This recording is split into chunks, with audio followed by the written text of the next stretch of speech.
Yes, we are ready to begin. Good afternoon.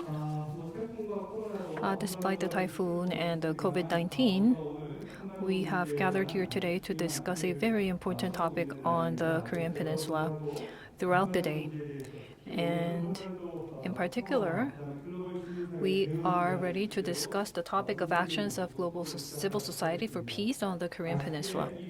Unfortunately, we are unable to join you in person, but only online.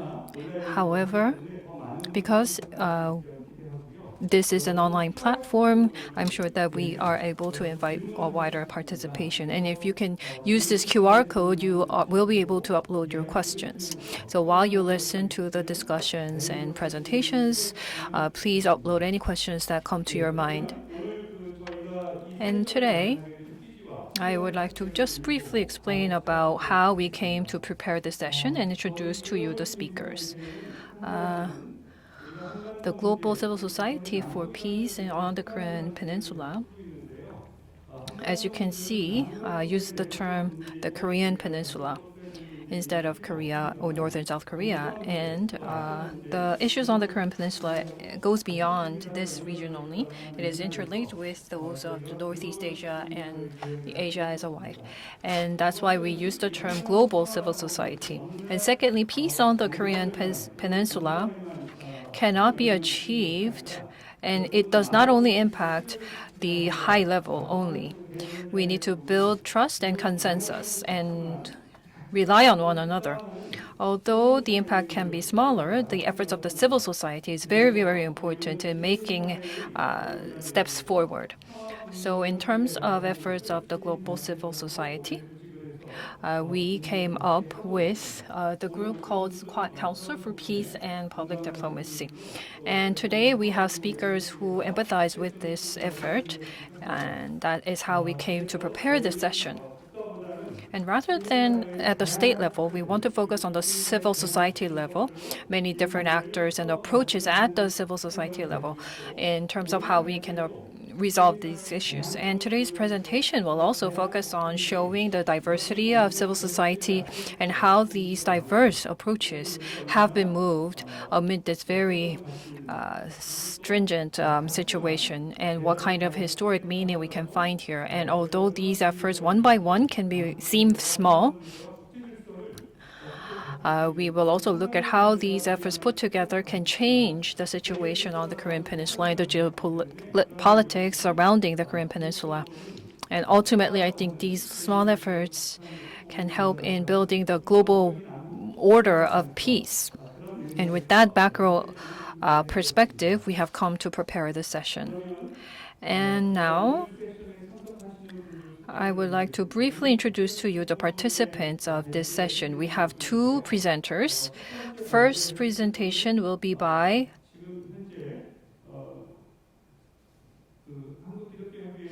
the Director of Ecumenical Relations at the National Council of Churches in Korea, Reverend Seung-min Shin. Mr. Shin has been very active throughout Asia, and he has stood side by side with the people of Asia. And he was also the General Secretary of the World Student Christian Federation Asia Pacific region, and he has engaged in close cooperation with Asians in terms of the peace. And recently, he has also assumed a position at Ncck. So we have Mr. Shin. We do not hear an applause, but oh well, actually, thank you. The discussers have just sent us a good warm round of applause. And although we are not joined in person in the same room, Professor Kim Kyung-mook from Waseda University is joining us online. Although he is affiliated with the university at the moment, he is also very active at JVC, one of Japan's largest civil society, and also he was the director of Oxfam Japan. Currently at the Waseda University, he teaches peace studies and global Asian studies. He has been affiliated with the Korean Studies Institute, International Reconciliation Institute, and Asia Institute. So we have Professor Kim. Thank you. And we also have 4 discussants, very well-known activists. Currently, we have International Manager Chan-ho Kim from the Korea Democracy Foundation. Mr. Kim previously worked with the May 18th Memorial Foundation, dealing with the May 18th movement issue and the Korean history issue and how democratization can be further boosted by the civil society. And I'm sure he will be speaking from the perspective of Asian cooperation for democratization. We also have Ms. Shin Mi-ji, who is the senior coordinator for PSPD. And recently, she has been producing Asia Pod, which handles the Asian issue as a podcast. So we have Ms. Shin Mi-ji.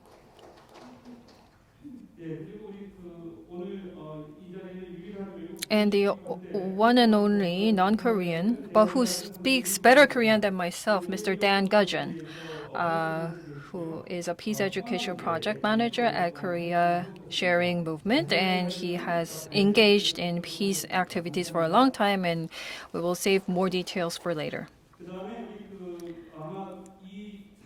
And throughout the 3-day session, I think that we have the only university student participant in this session, Ms. Dabin Im, representative of Peace and Public Diplomacy Corps. Last summer, we held a peace education program for the youth and students, and she is actually the youth representative of the Diplomacy Corps. And she will be speaking from the youth's perspective on how to approach the peace on Korean Peninsula. We have Ms. Lim. And that is all for the introductions. And now, without further ado, we would start the presentations. Mr. Shin, please. 네, 감사합니다. Yes, thank you very much. First of all, I would like to thank the Ministry of Unification for hosting this valuable event. And I would like to first introduce to you the Ncck before we begin. The Ncck, National Council of Churches in Korea, was established in 1924. And we have been working to unite the different churches within Korea. We have as our members the Presbyterian churches and also other 9 different affiliates of the Christian religion. So about 2 million Christians are members of our Ncck. In the 1970s and the 1980s, we have worked hard for the human rights and democracy of Korea. And after 1980s, we have been working towards unification of the Korean Peninsula. Especially in 1988, we have made a declaration for the peace of the Korean Peninsula, which is regarded as a very important document for the democratization, the peace of the Korean Peninsula. And so we have reflected 5 principles of peace: independence and unity, peace, the participation of the people. And along with that, we have been calling for changing the armistice into a peace treaty. The Ncck, for the past 5 years, have been calling for the establishment of a perpetual peace regime. And for that, we have been calling for a peace agreement. And so, we have been pursuing a campaign for building peace on the Korean Peninsula. So I'll be talking about our Korea Peace Treaty campaign later on in my presentation.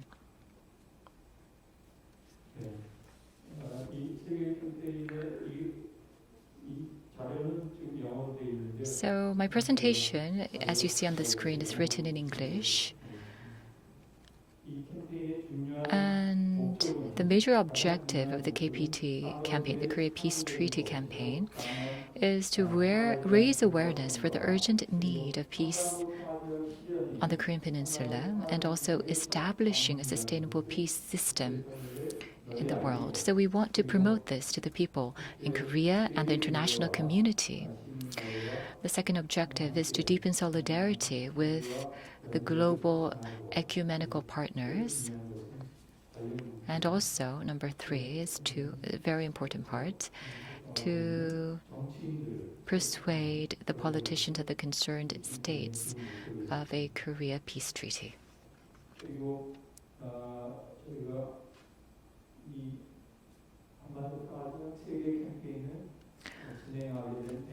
And the background to pursuing the KPT campaign is, first of all, like I mentioned before, in 1988, through a declaration, we have touched upon the need to switch the armistice into a peace agreement.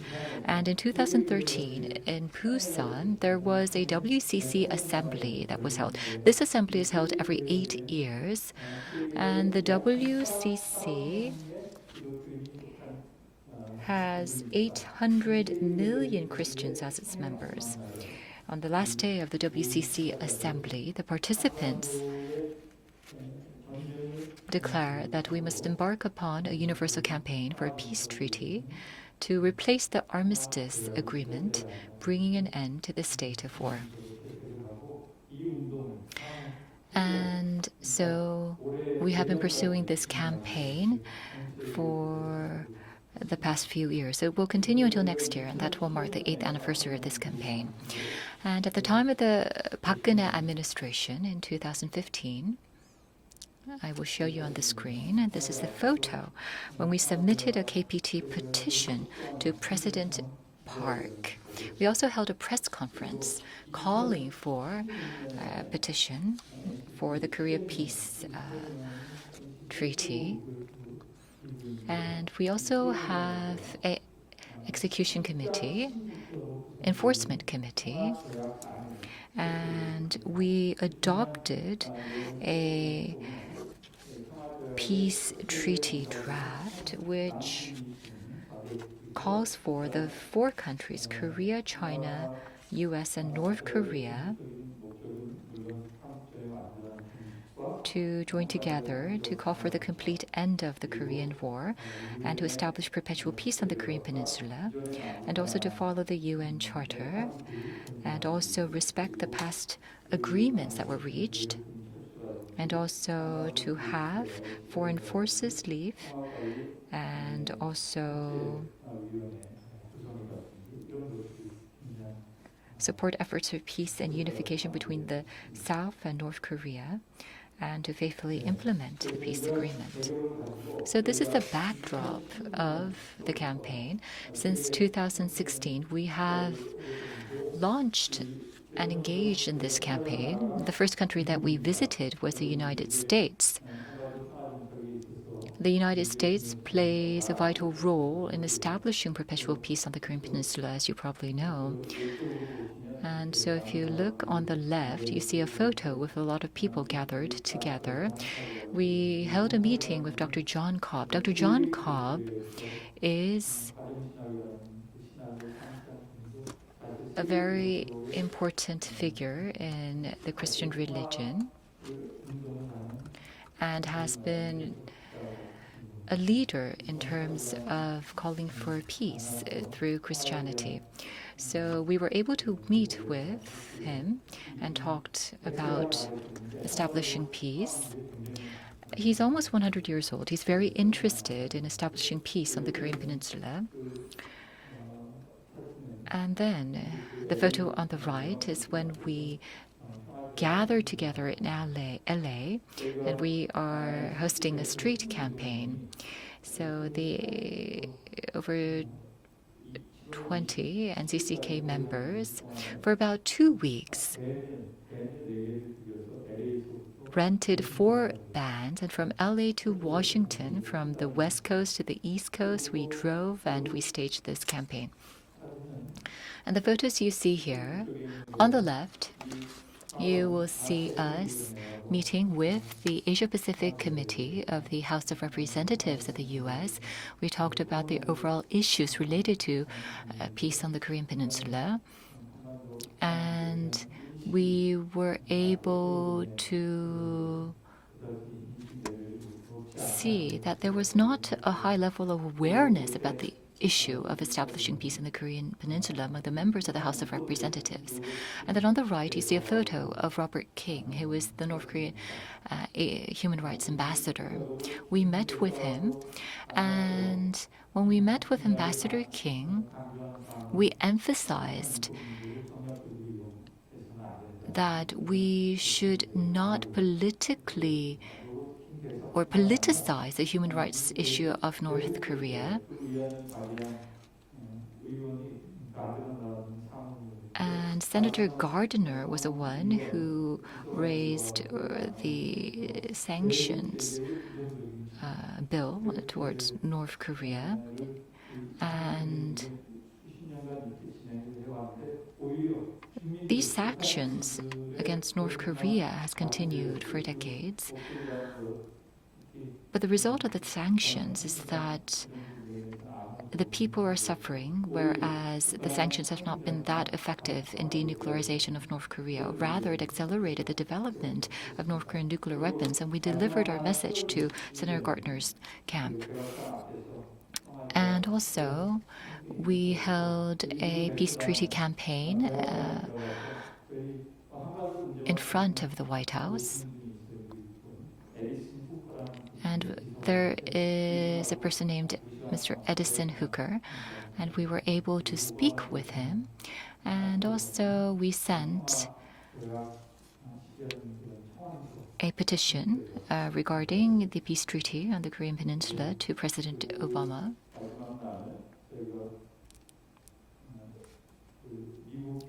And on the last day, we were able to work with the Ncck USA, and we announced the Washington appeal.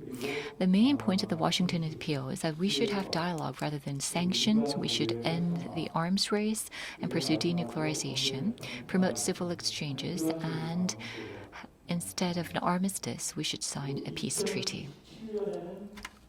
And then in 2017, we went to Europe to carry out our KPT campaign. Around 30 members were part of a delegation, and we carried out the campaign for about 2 weeks in Europe. If you look at the photo, you will find us in London. So in the middle, we have with us Lord Leslie Griffiths of the House of Lords, and we met with members of the House of Lords, leaders of civil society in the UK, and we held a seminar on the topic of the Korean Peninsula. And here you see a photo of our visit to Scotland. This is Edinburgh, actually. And we were able to meet with the Korean War veterans at the Korean War Memorial Park. We held a reconciliation worship together. It was rather a ceremony of reconciliation. And you can see that there are people in traditional Scottish attire. And these elderly gentlemen, well, when they were 17 years old or 18 years old, they took part in the Korean War. I do believe we have a time constraint, so I will skip through quickly. And here you see the members of KCF. These people are from North Korea. We meet with them about 2 or 3 times a year. We were able to meet them in December of last year, but this year, unfortunately, we have not been able to meet them because of the deteriorated inter-Korean ties. And also, in 2018, we went to Japan for the campaign. We met with the members of the Japanese Congress, and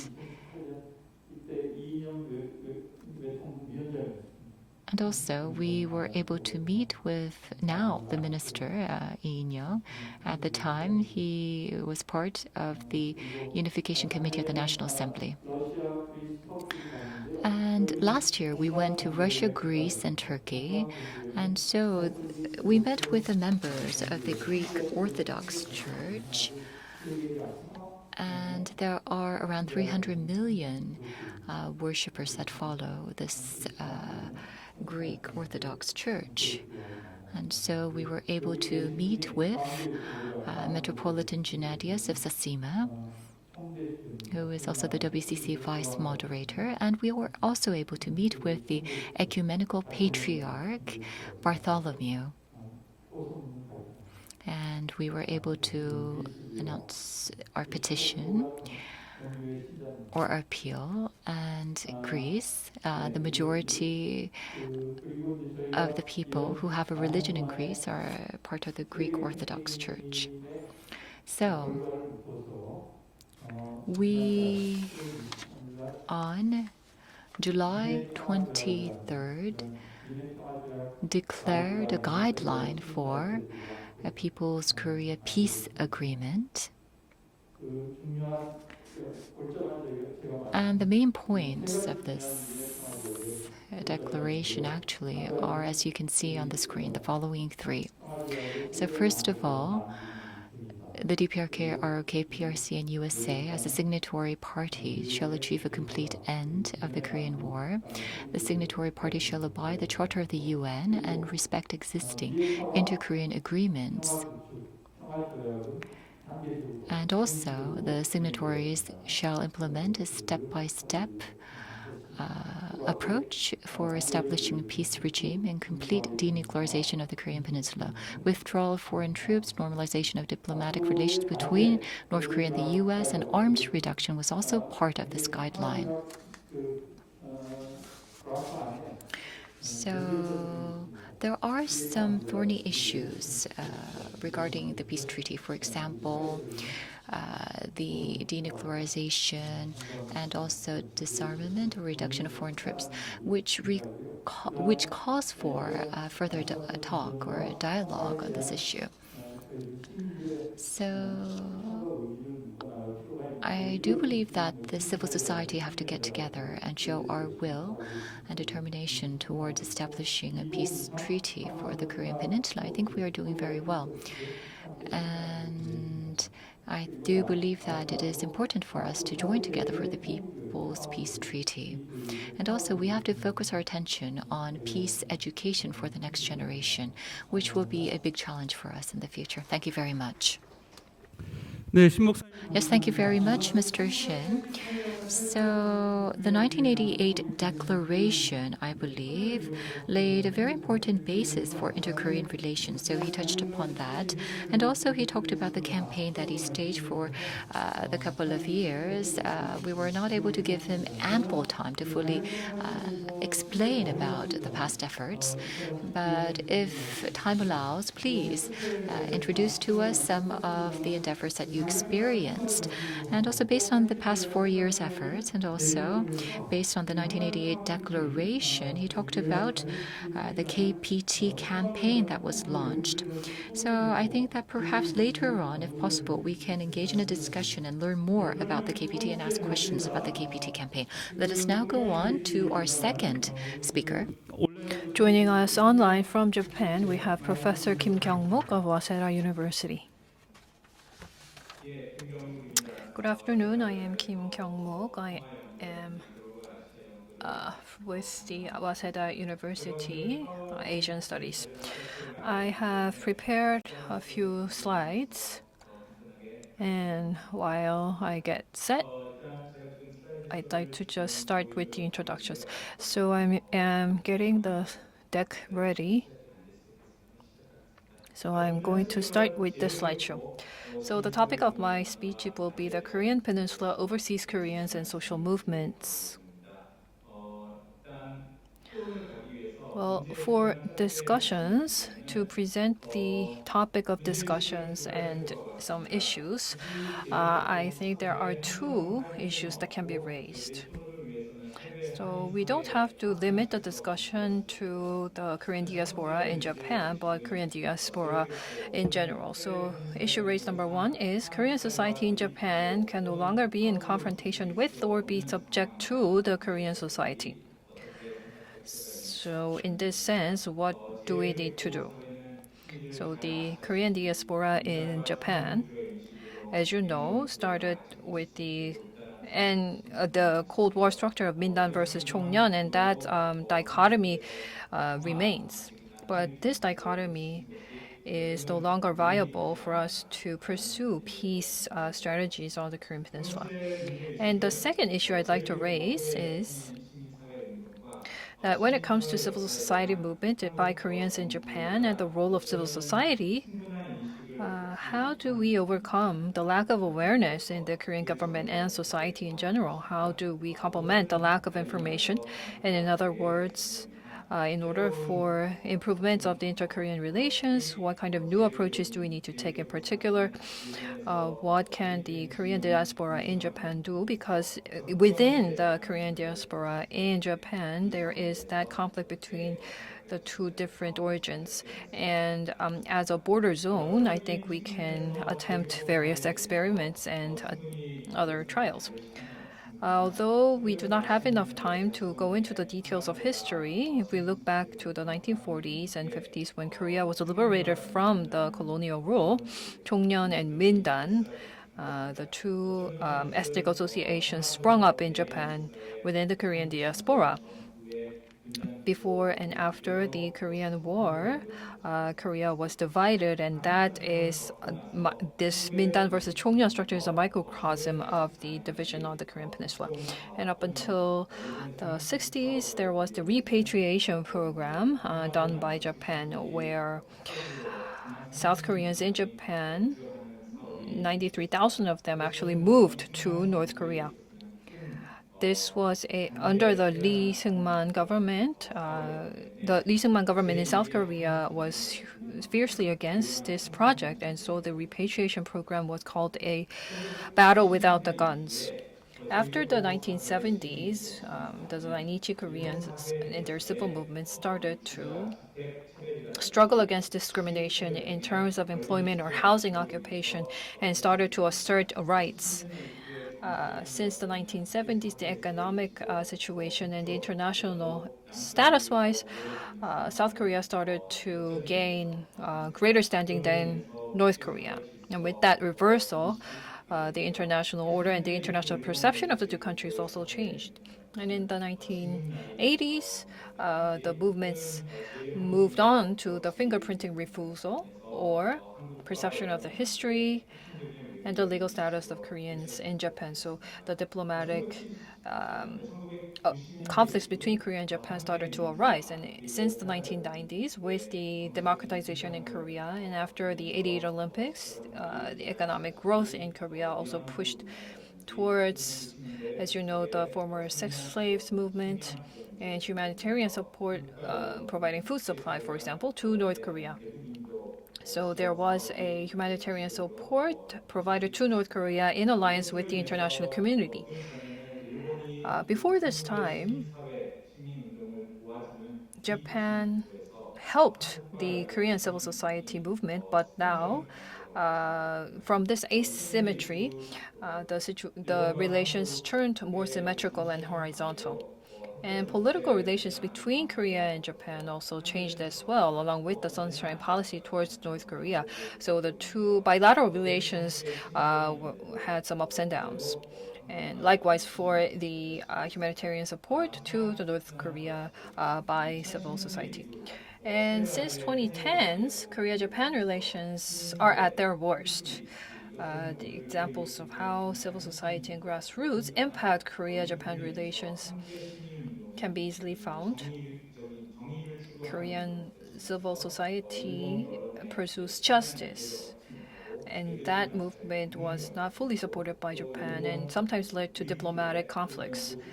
And very conservative right-wing Japanese sometimes led to hate speech in the non-governmental politics arena. And next, I would like to touch upon how inter-Korean relations, Korea-Japan relations, and North Korea-Japan relations can be seen from the civil society movement, in particular by framing since the 1990s. And as I mentioned, all these relations had a cycle of going up and down. Scientifically or politically, it's difficult to resolve, but as someone in the civil society movement in Japan, I think of why such cycles repeat itself. So I think that there needs to be some close analysis as to why that happens. And amid such structural changes in the Zainichi community, of course, the Korean diaspora in Japan changed as well. First of all, the reversal between Korea, the North and South Korea in the international standing. And also, throughout the generations, there are, although not at that extent as the Korean diaspora in the US, Korean diaspora in Japan also, rather than receiving education to return to Korea one day, they are focused more on how to live in Japan as Japanese. So the overall idea turned towards Japan-centered an idea. And the ethnic identity is no longer composed of language and culture and perception of history. That formula collapsed. And in that sense, Mindan, Chongyeon, those ethnic associations had to be overcome and transcended into something like Korea NGO Center. That is quite different from the ethnic-centered groups of Mindan and Chongyeon. So these very diverse civic groups started to spring up in the Zainichi Korean community. So they go beyond South or North Korea, and they are able to give criticism in a more objective manner. So that would be the key trait of the 21st century. Whether it is between Korea and Japan or whether it's between Japan and the Korean Peninsula or North and South Korea, Mindan Chongyeon try to be the bridgehead. But recently, there are more direct exchanges and dialogue between Korea and Japan. So sometimes it is deemed that the Korean diaspora in Japan is no longer required for Koreans and Japanese to engage in exchanges. So the so-called Zainichi passing theory, so to speak, may not be the most proper term, but it has become a reality, sometimes to the dismay of Korean diaspora in Japan. So all in all, the role of peace and public diplomacy in the face of Korean society in Japan and the new civic movement would be the key topic of today's discussion. So going back to the first two issues, Korean society in Japan can no longer be in confrontation with or be subject to the Korean society. And in that sense, the Korea NGO Center that I briefly mentioned earlier, or other civil societies, should be provided with sufficient support by the Korean government. But what kind of stance does the Korean government have in terms of providing such support?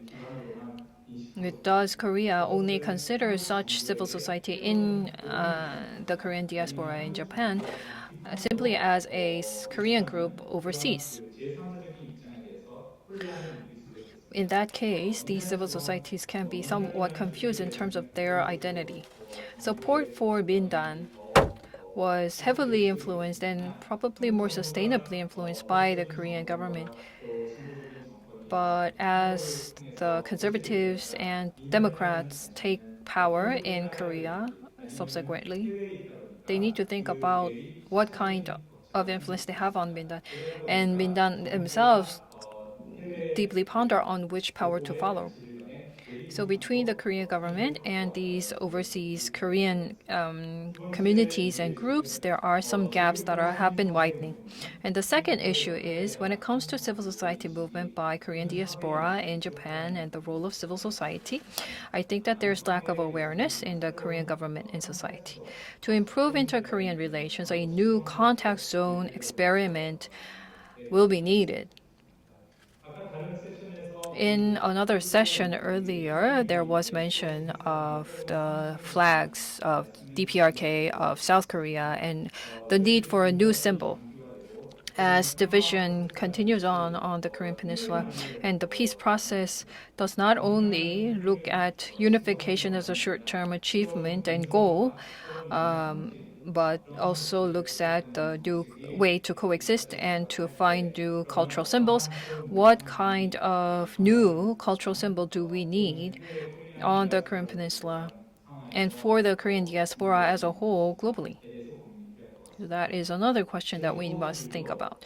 And Koreans in Japan also, of course, their mother tongue is no longer Korean. Their mother tongue is Japanese. So in general, they use Japanese, but they still need to speak Koreans or North Korean or South Korean as a second language.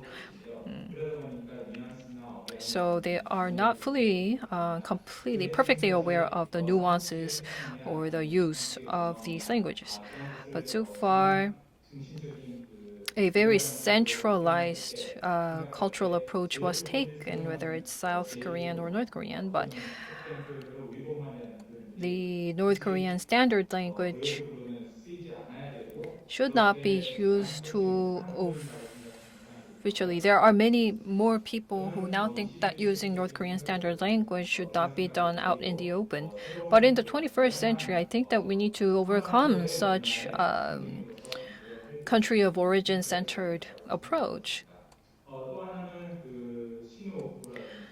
And secondly, in Shinokupo or Tsuruhashi, the traditional Korean town in Japan, the Koreans who live in these regions have very much valued their relations with Japan.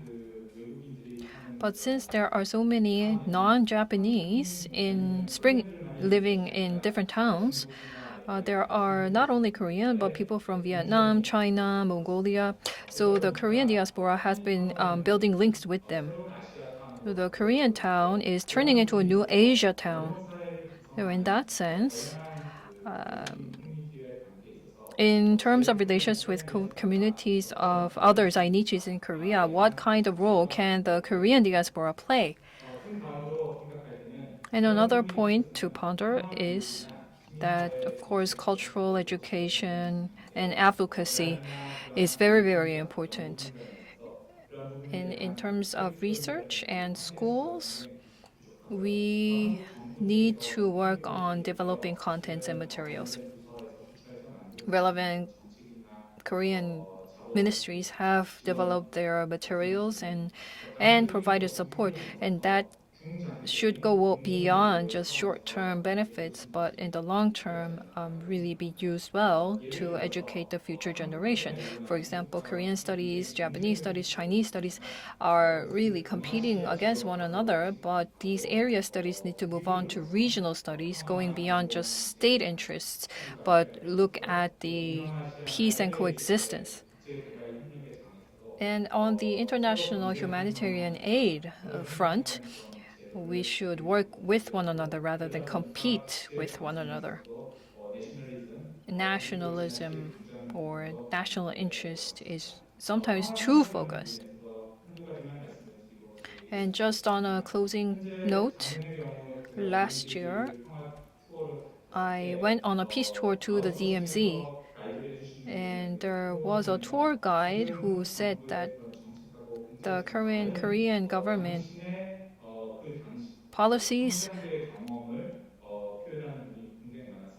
was really quite different from what the people perceived. They perceived North Koreans as someone very severely impoverished, and some people to be less than South Koreans. So the private sector tourism contents need to be reviewed in how they speak to the visitors, and also in terms of art museums as well. They have a big role to play in transitioning this preconceived idea. So I'd like to end here and wait for discussions. Thank you. Thank you, Professor Kim, for your presentation. I understand that the diaspora in Japan, there are 9 to 10 million. And thank you for speaking about the Korean diaspora in Japan. In the past, the division on the Korean Peninsula actually impacted the Korean diaspora in Japan.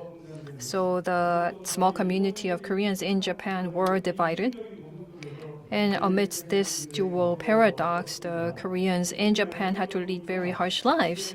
But now that I hear from you, the temporal and spatial axis of the Korean Peninsula is shaken up and changing. In other words, the diaspora or the lives of Ncck Koreans are no longer in conjunction with the situation on the Korean Peninsula. They are more liberated and they are open to find new possibilities. And that, I think, can present a very great potential in contributing to the peace on the Korean Peninsula. So we heard the two presentations. When you think of civil society, you think of PSPD and other Korean notable NGOs. But there are other civil societies outside Korea, and that's where we heard from today. One is the religious group. You mentioned that there are 800 million members to WCCHC. There are international aspects and the great flow that was to be brought on by the religious group back in 1988. So how to work with this large Ncck group, and also how Korean diaspora can contribute and work with us in bringing peace on the Korean Peninsula. Those are the main points of the two presentations, going back to and taking stock of the progress so far and making suggestions as well. So before we start discussions, I'd like to remind those of you joining us via YouTube, you can use the QR code to upload your questions. So while the presentations and discussions are ongoing, if you have any questions, please load them on our on YouTube. So we will start discussions. You only have 5 minutes each, and my apologies. Mr. Kim, would you please start? Yes, good afternoon. My name is Kim Chan-ho. I'm the International Manager at the Korea Democracy Foundation. I've heard the presentation by Mr. Shin and also Dr. Kim. And when it comes to the establishment of peace on the Korean Peninsula, the Ncck has played a major role, and also the ethnic Koreans residing in Japan, well, they have been making many efforts and sacrifice to contribute to building peace on the Korean Peninsula. And I would like to take this opportunity to extend my gratitude for your endeavors. Now, I think the fact that we are hosting this program actually reflects how the issue of the peace in the Korean Peninsula is no longer limited to just a few, but rather it has been expanded to include the cooperation and participation of many actors, including the civil society. I prepared a PPT, actually, a presentation material. So let's take a look at the screen.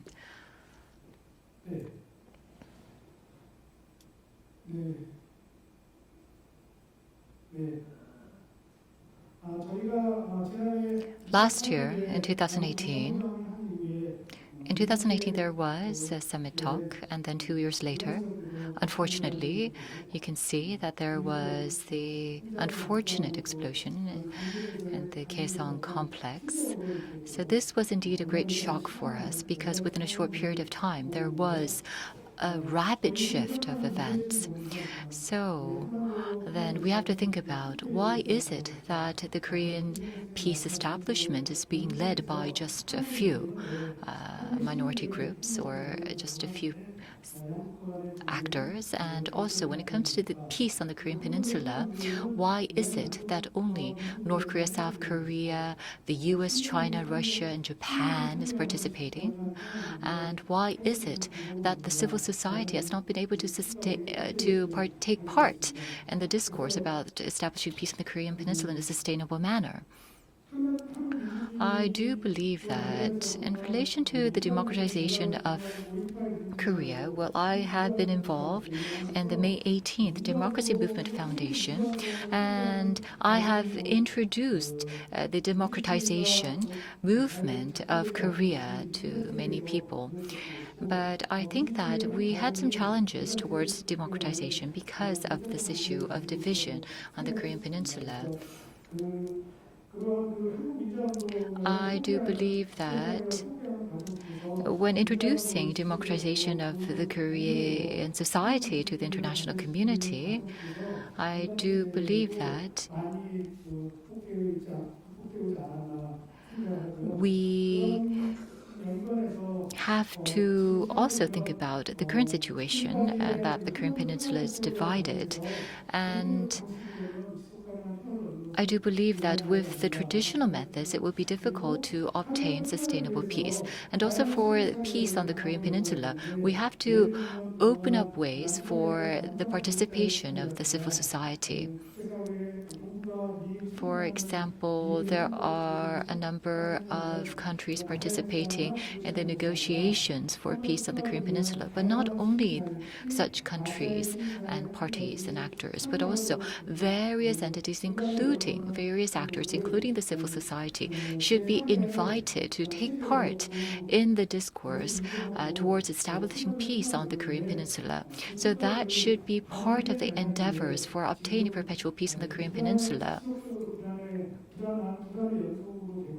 Right now, we are seeing continuous instability in the process towards building peace on the Korean Peninsula. But if we have more people participate, then I do believe that we will be able to dissolve such uncertainty and instability to some extent. And as it was mentioned by Dr. Kim, I think that outside of the Korean Peninsula, for example, in other Asian countries and Japan, as tension rises on the Korean Peninsula, there are rising concerns among the civil society, and this also rising tensions can lead to a negative impact on other Asian societies. So in 2018, when the Inter-Korean Summit talks were held, however, the members of the society and the civil society of other countries in Asia were not invited in this festive atmosphere or the celebrations that such Inter-Korean Summit was held. So I do believe that we have to expand the efforts towards building peace on the Korean Peninsula to the civil society of Asia and invite them to take part and play a role. I think that the civil society must continue to make efforts to have their voice heard and to make efforts to be able to participate in the process towards peace on the Korean Peninsula. So there are many civil society organizations that have worked together, and among them, some got together to build the Council for Peace and Public Diplomacy. Now, this organization has been introducing the past efforts and achievements for obtaining peace and reconciliation on the Korean Peninsula. We have held dialogue and discussions on this topic, and we, for the first time this year, have joined together under this umbrella organization to further promote our cause and promote our efforts. Now, for the past 20 years, I have been able to talk with the activists in the Asian civil society, and I have seen that the activists in Asia have great interest in building peace on the Korean Peninsula, along with democratization of Korea. So when it comes to the issues related to the Korean Peninsula, I think that it would be worthwhile to invite them and have them play a greater role in dealing with or discussing about issues related to the Korean Peninsula. Now, to Dr. Kim, recently, the Koreans living in Japan, I understand that there are various groups, and I understand that nowadays the youth are joining together, engaging in movements to move away from traditional confrontations that existed within the ethnic Korean community in Japan. So perhaps Mindan and also the members of Chongyeon perhaps would there be a momentum for them to reach out to the people here in Korea to join them in their efforts? So because I am involved in my organization to promote democracy in Korea, well, I do believe that Ms. Shin will introduce this later on, but our civil society organizations are working towards changing the paradigm to invite more people in Asia to promote peace and reconciliation on the Korean Peninsula. So do you think that there is a role or a momentum to have more wide participation in relation to what's happening in Japan among the ethnic Koreans? Thank you. Yes, I am Shin Mi-jin from PSPD. I was asked to discuss how to expand the activities of civil society for the peace on the Korean Peninsula. But I was also later asked to prepare questions to the speakers, which I was unable to do. My apologies. So after providing my discussion, I would like to just improvise some questions for the speakers. So I would like to first touch upon Korean Peninsula and the solidarity with the international community. I'd like to start with the one question. Are we Asian? By Asian, I mean people in Asia. So I know that this doesn't make much sense in English, but what I really wanted to ask is, do we live in Asia? Are we people in Asia who live in Asia? We are clearly those who live in Asia, but sometimes I wonder whether we are truly Asian. For example, if you go to the Gwanghwamun Assembly by conservative Koreans, the protesters also have the flags of even Israel, along with the Korean flag and the US flag. In their minds, I wonder what Asia really is, where Asia is located. And of course, Korea is more focused on Asian issues and Western issues. And those agendas are preset by China or US and other powers. And otherwise, we're interested in natural disasters or conflicts or divisions. We have very few investigative reporting that go very deep into these conflicts in other regions. So what about our perspective of Asia? Do we consider them as our equal neighbors in Asia? Or do we think of them as a great tourist spot where we can go cheaply? They have low-cost labor who send migrant workers to Korea.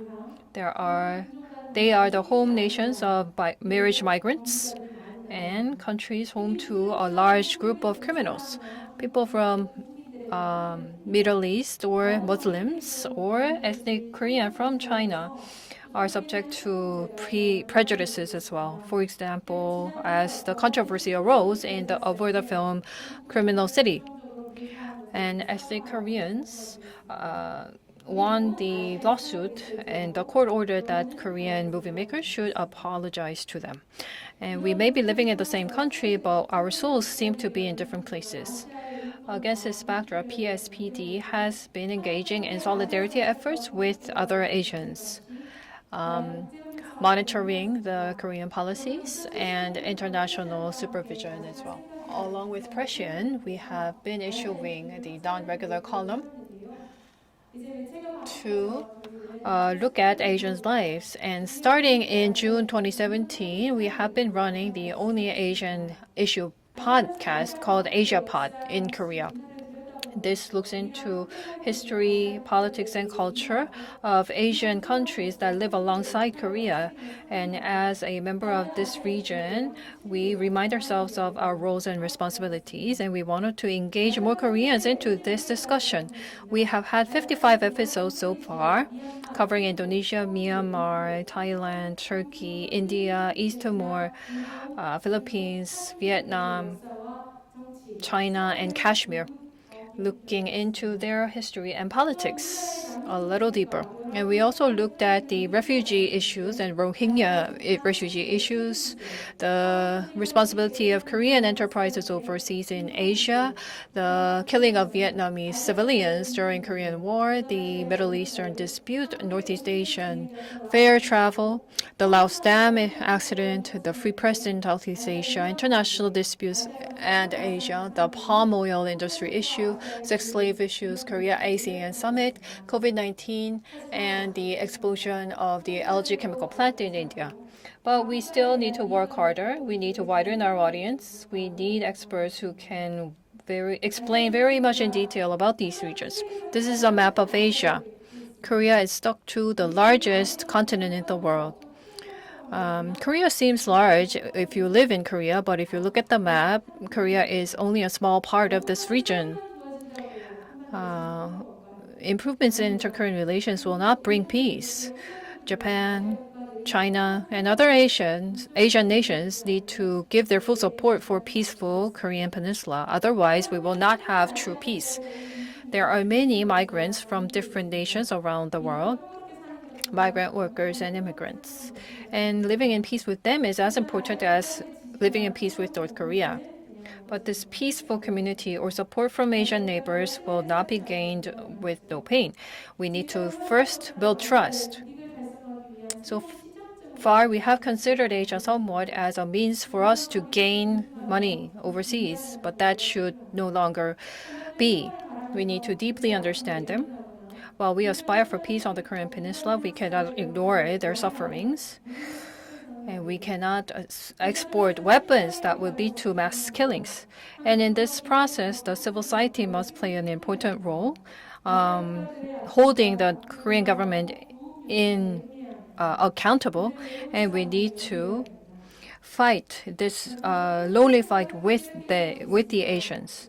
And in this post-COVID world, we have realized that we live in a smaller world than we think, and that's why we need to expand our scope. And in addition, I'd like to ask questions to the speakers. Mr. Shin, first, you briefly mentioned the campaign for Korean Peace and End of War campaign, and Ncck and PSPD has been joining in this effort. And we need to get the signature of 100,000 people per day to meet our goals. In Ncck, we have 800 million members, so I think I'm relieved. But while we pursue with this campaign, we are constantly reminded that, of course, citizens need to act for this peace campaign on the Korean Peninsula. But how can the citizens' action become more powerful? That is my question to you, if you can share your ideas on that front. And Professor Kim, my question to you is, while engaging in civil society actions, solidarity with our counterparts in Japan or other countries, as you mentioned, ideologically speaking, you say that the Mindan versus Chongnyeon structure is no longer valid, but in real practical work, it is still very much valid. So it's very, very difficult for us to approach the Korean diaspora in Japan. So to consider Mindan Chongnyeon structure and also a new generation of civil society, how can we better ask for solidarity from the Korean diaspora in Japan? Thank you. 예, 감사합니다. Yes, thank you very much. And next, I would like to invite Mr. Dan Gudson. 기운동 Good afternoon. I am from Korea Sharing Movement. My name is Dan Gajin. I am very deeply impressed by so many people engaging in so many different topics of work in different places. Korea Sharing Movement is famous for humanitarian support. I had no experience in providing humanitarian aid. I did not know much about it. And as you can see, I am not an ethnic Korean. And what were they thinking when they hired me? Korea Sharing Movement started off as a humanitarian aid provider, but in very different places and different people and under different topics, it is engaging in different activities. I am in charge of peace education program utilizing sports in Korea. You all know the strong power of sports, right? Nationalists abuse sports to incite hatred and bias. But on the other hand, in 1991, there was the united team of North and South Korea, and there was that played at the table tennis world championship. And likewise, we can present a united inter-Korean identity. Sports encourages passion of the public, and in just an instant can make people root for their one's enemies. And there is a symbolic there are many symbols that we can use to change the perception through sports.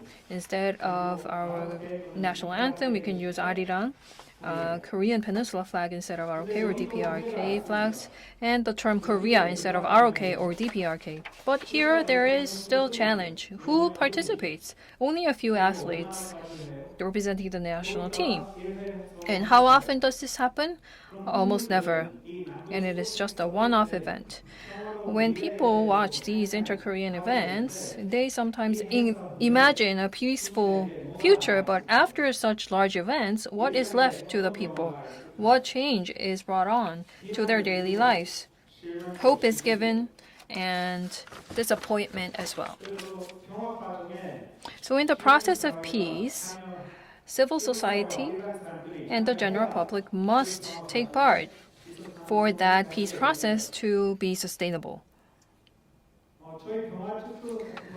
When we run our peaceful football program, before we begin, I ask students, what is peace? Sometimes they do not answer, sometimes they say, not fighting. And according to a research, Koreans associate peace with the word dove the most often. One of my friends, who is a teacher, asked his student to paint a picture that represents peace. And the students drew two men in suits shaking hands. So peace on the Korean Peninsula is too abstract, and the general public do not have the initiative.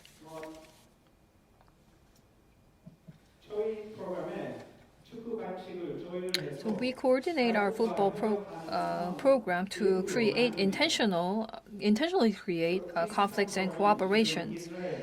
There are similar programs in Israel, Ireland, Colombia, and elsewhere that undergo conflicts as well. So whether it's sports or in another creative space, people can experience conflict and cooperation to better understand one another and become friends, bringing down the barrier between human to human. Human relations are often the main cause of conflict, but in the end, human relations solve the conflict. My program can engage Korean diaspora in Japan and also at the Northeast Asian level. Through these encounters, more inclusive Northeast Asian community can be built. Going forward in the inter-Korean peace process or building a Northeast Asian community, top-down is not the right way to approach. The place, actors, topics of the peace process must be diversified, and that is what civil society can do and must do.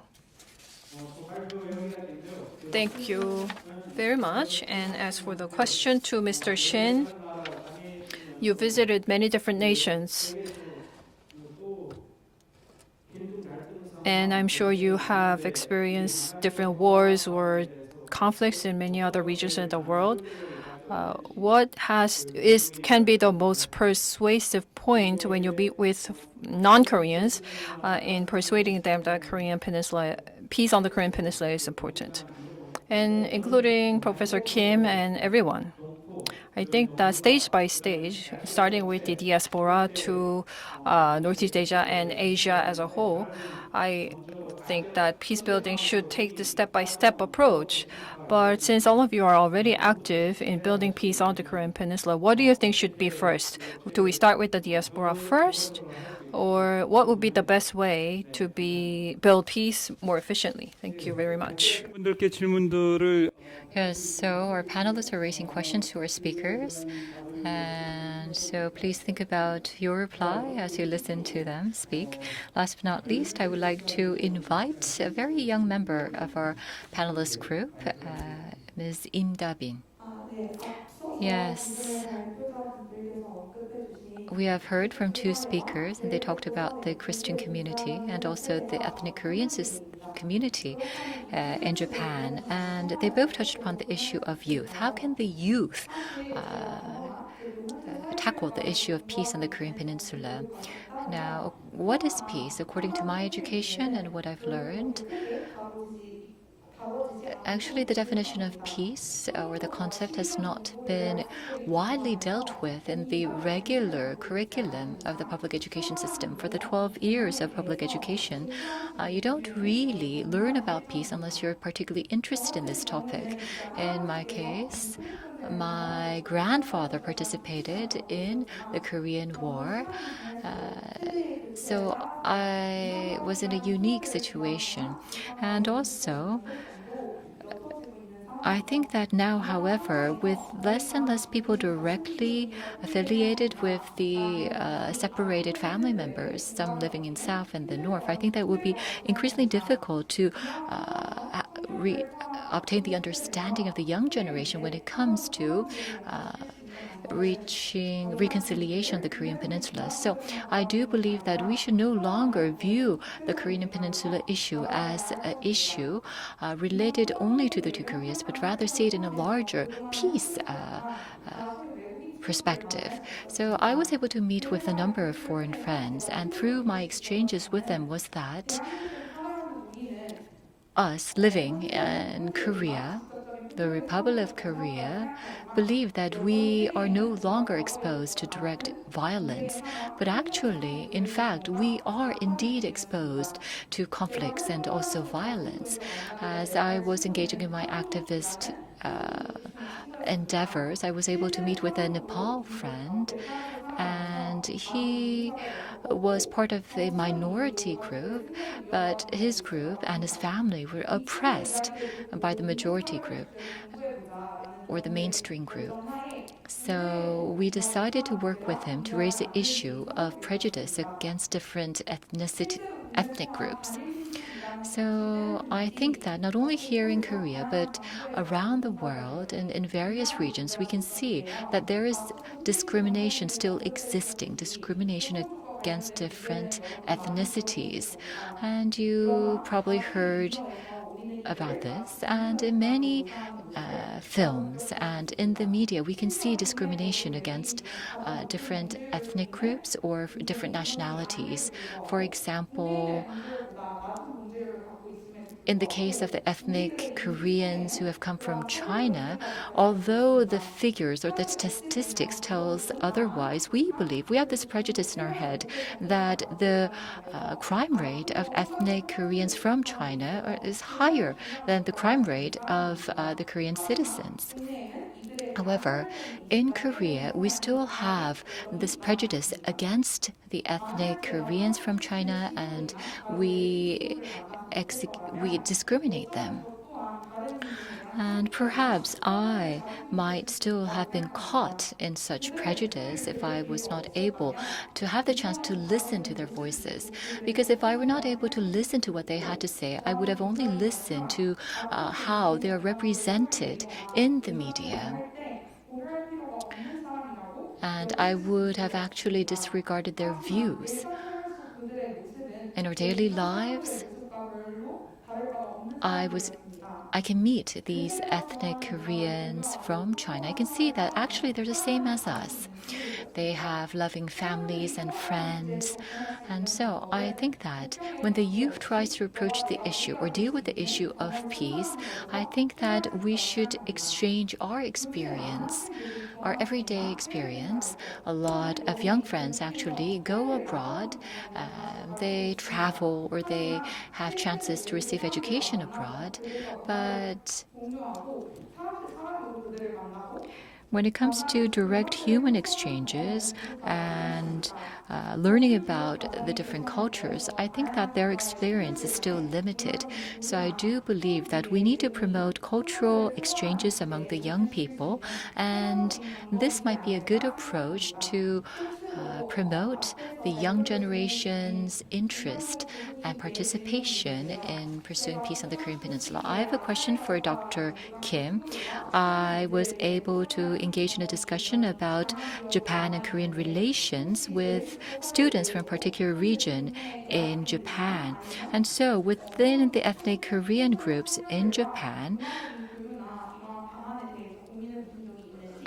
have you had the opportunity, or do you have plans to promote cultural exchanges among the young Koreans and also the Japanese, or the ethnic Koreans in Japanese? 친두 I think that those questions from Ms. Tami goes to not only the presenters but all discussants as well, and some of the questions has already been taken by the presenters.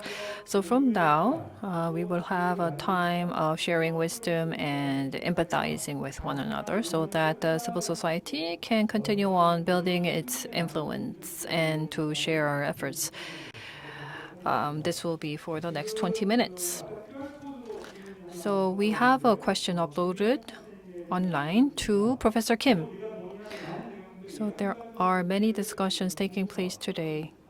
Looking at Northeast Asia and Asia, we look at the Korean Peninsula from the Asian or North Asian perspective. And Professor Kim, you mentioned regional studies.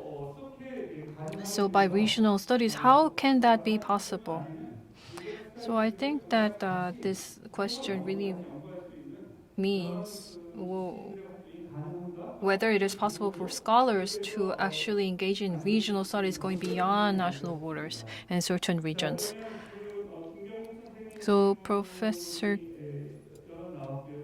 Kim, you've received several questions, and also Mr. Shin, the wisdom for cooperation among civil society, how we need to approach Asia, were some of the questions to you. So why don't we hear from the presenters first? Professor Kim, would you like to go first? Followed by Mr. Shin. And then we will open up the floor for free discussions. Professor Kim? Yes, I am Kim Kyung-moo. I'd like to thank all the discussants for your discussions and questions, including the QR code uploaded question. I would just like to jumble them up all together and give you a one package of answers. So first, new approach regarding students, Korean students in Japan. How can we find new momentum? Going into social science, many NGOs or student clubs engage in active exchanges.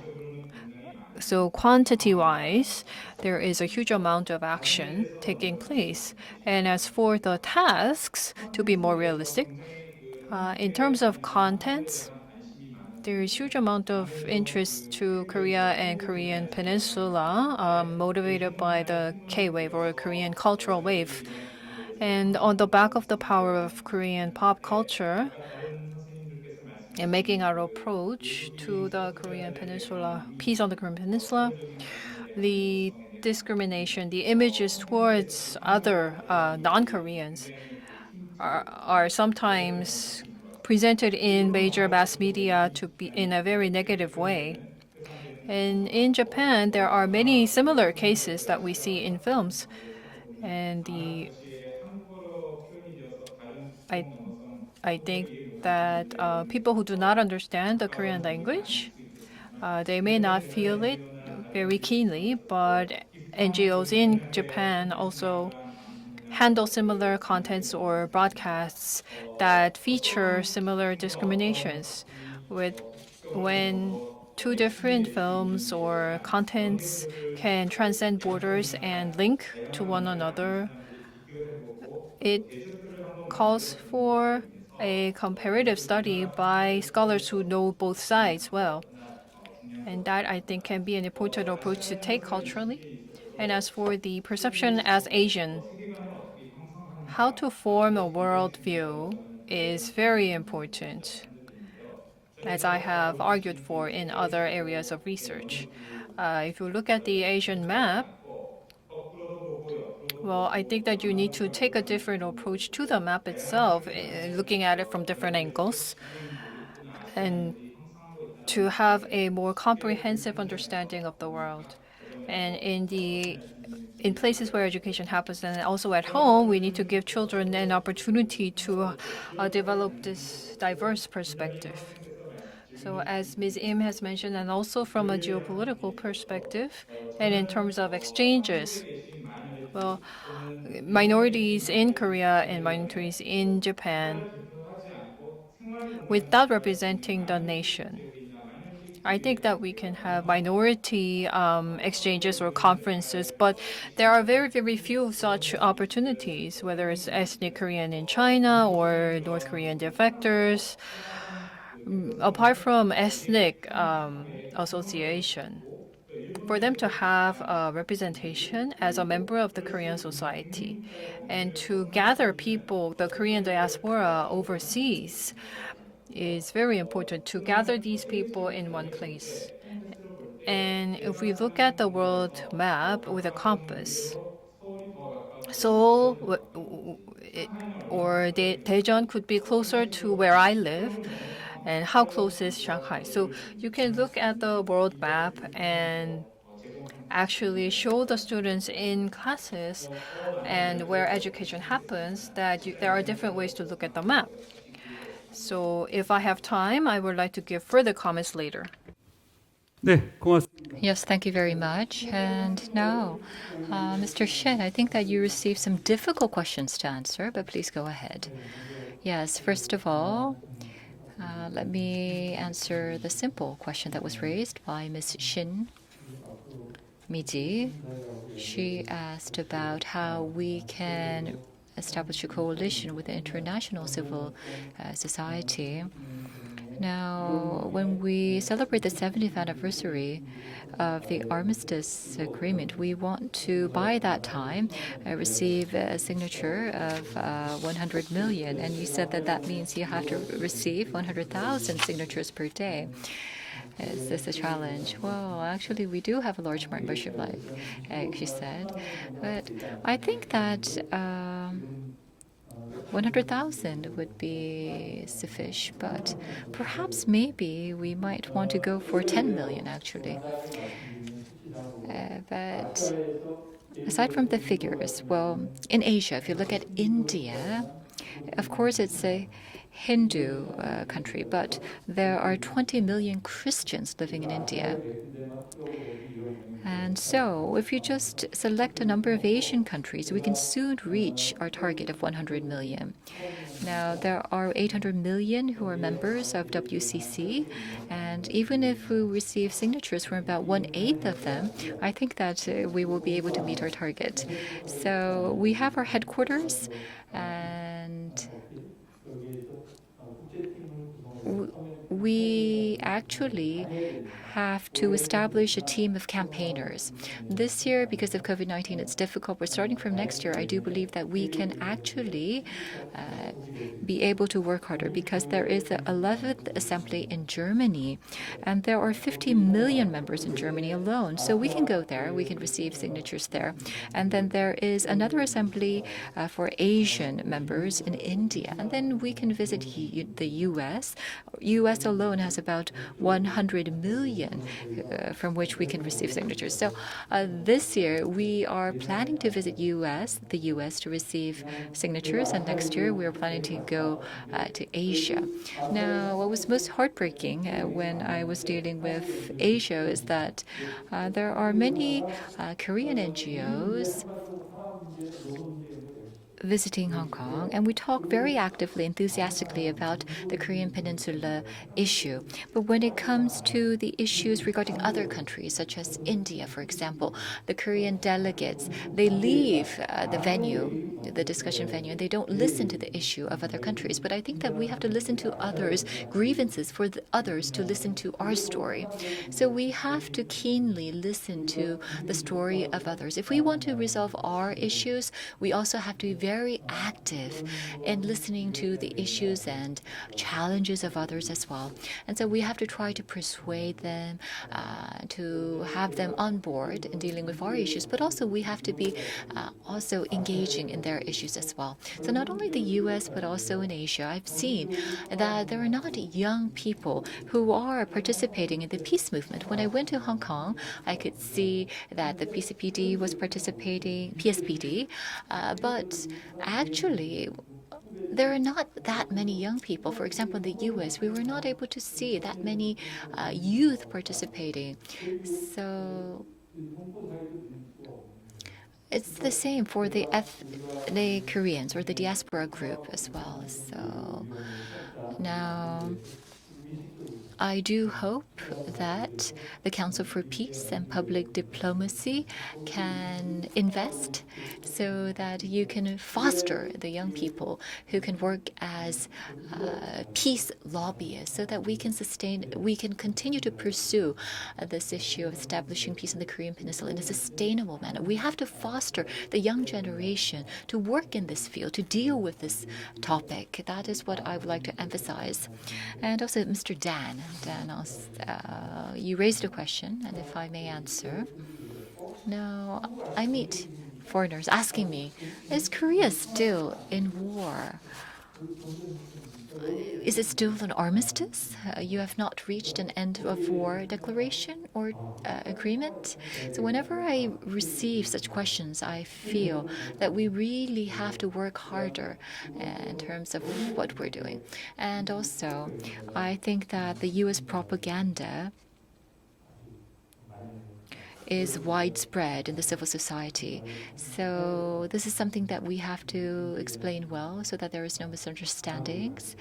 I think that the US propaganda is too widely spread throughout the civil society. Okay, so the campaign is not just about receiving signatures, but there are a lot of people who believe that Korea has already signed a peace agreement. So we want to raise awareness about the current status. And also we want to have the civil society come together so that we can promote transnational civil society movements. I would like to raise two questions to the panelists and the speakers. Many people mentioned this, and Mr. Shin just mentioned this as well as Dr. Kim. But now we have to be aware for the need of peace, and we also have to reach a consensus among the different generations so that the different generations can work together and cooperate. Mr. Shin, you said that in Asia there has been a decrease in the number of young people working as peace activists. Then how can we promote peace education? I would like to ask for you to give us your opinion on how we can further promote peace education. And also, we have to further promote the dialogue and discourse on peace, but at the same time, we have to foster the citizens who are interested in peace. And this would not just include the participation of the Korean citizens, but also other Asians living within our borders and elsewhere as well. So Mr. Dan mentioned about the importance of sports, but sometimes sports that can be very elite-centered. So it might be difficult to promote sports in the daily lives of the general public, especially from the perspective of foreigners. That is even more so here in the Korean society. So I think that in various civil society movements, we can see the elites taking the center stage. So do you have any opinions about this issue? Anyone can share their opinions. So I would like to go first, if that's okay.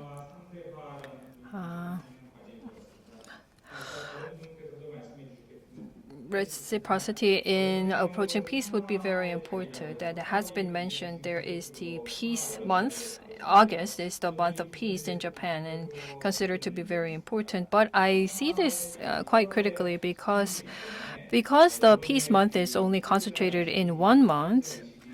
Japan, it can re-emphasize Japan's idea of victimization from the nuclear bomb.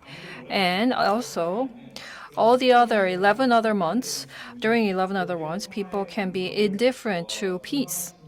So I think in those senses, the public sense of peace can be numbed.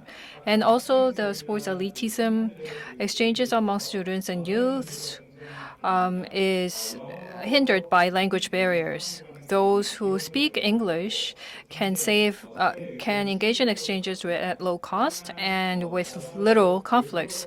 But people who have to speak English as a foreign language and those who can speak English fluently are elites. So although these exchanges can be very actively done, the benefit of the exchange, I think, only goes to the elites. So how to widen that group of beneficiaries is also a point we need to consider. And if I may add as well, 2 minutes to you each. 그 Yes, the young peace activists or lobbyists, in order to foster them, I think that in order to do so, we have to change our textbooks. If we analyze the Korean and U.S. textbooks, about 60 to 70% is about war and generals. We have to change that. We have to have the textbooks introduce the civilians that have contributed to the promotion of peace. And from a very young age, the youngsters, the young people, have to be educated about the potential of peace. Why? Because we have so many peace activists, everyone here, and also Dr. Igyo, for example. We have to introduce these people in the textbooks, and that's the proposal I would like to make to the government. Yes, Mr. Kim Chang-ho. Yes, I think this was already mentioned, but I think that since the CPPD involves 9 civil society organizations, and also we also have a peace and public diplomacy corps that is associated with the CPPD. And so, as it was mentioned by Ms. Im, I do believe that we have to intentionally raise issues that can win the attention or garner the attention of the young people so that we can have more young people participating. We should further support this Peace and Public Diplomacy Corps, which is participated by young people. Anyone else? Dan? 교과서 Well, yes. I think making textbooks is not good. We should actually discard textbooks. We need more participatory education rather than just rote learning. We need to engage in peaceful and participatory education on peace so that students can have a good and healthy concept of peace and act on it later on when they grow up. And they should grow up with a healthy perception that they were instilled with when they were young. Yes, Ms. Shim, you have 30 seconds. Yes, very quickly. The empathy and cooperation intergenerationally. Well, my challenge here is that 15 years ago when I started the activism, there was the same challenge that people are getting old and young students need to join. And now I'm 40 and I think I still hear the same message.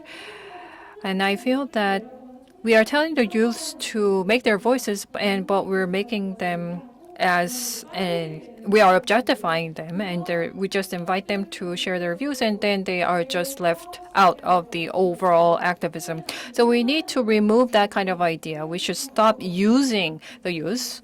So we need to be careful about how we engage the youths. 쓰세요? Yes, Ms. Im, do you have anything to say? No, I do not. Okay, thank you very much. So, I will not summarize what was discussed today. However, I would like to touch upon some meaningful points as my concluding remarks. Whenever we have sessions like this, we invite experts of the respective field and we listen to their expertise. But today's session, as it was mentioned by Mr. Shin and also by Professor Kim from Japan, who is known as a renowned activist promoting peace, we do hope that we were able to invite you to participate in our efforts in promoting peace. We wanted for you to cooperate with us. So we didn't want this to be an academic session, but rather we wanted to share with you the perspective and the vision of the civil society. And we hoped that the various perspectives and also could be introduced and also help you enhance your understanding about the civil society. Also, this session was to identify the response that can be coming out from the civil society, but at the same time, I think it's very meaningful that we're hosting this along with the Ministry of Unification. The Minister Lee In-young of the Ministry of Unification and other officials have been emphasizing the fact that there is a role for us to play, the civil society play, in the process of unification, which is quite impressive. And so I do hope that with the spirit of mutual respect, we can promote cooperative ties among the different actors that participate in the activities for peace. And it was mentioned by Ms. Im Da-bin, but from the perspective of the young people, and as it was mentioned by Ms. Shin Mi-jin, things do not get better or go towards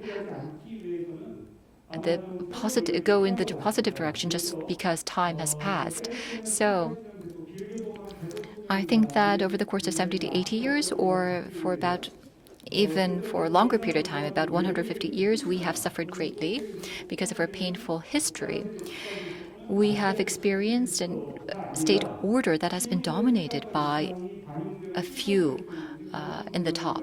But I think that we have to move away from that and have more participate, in particular the civil society. So I do believe that confrontation, conflict is something that we have to move away from, and we have to enter into an era of understanding and reconciliation and cooperation and consensus. So I do hope that we were able to open up an opportunity to win that kind of a consensus and understanding amongst you through the session. So although you were not able to be here with us physically, I would like to thank you for joining us today. I would like to thank our speakers and the panelists, and also I would like to thank our interpreters. There are many people who have worked hard behind the scenes to make this session possible and to make our communication with you possible. Once again, I would like to thank the organizer, the Ministry of Unification, and with that, I would like to conclude the session. Thank you very much.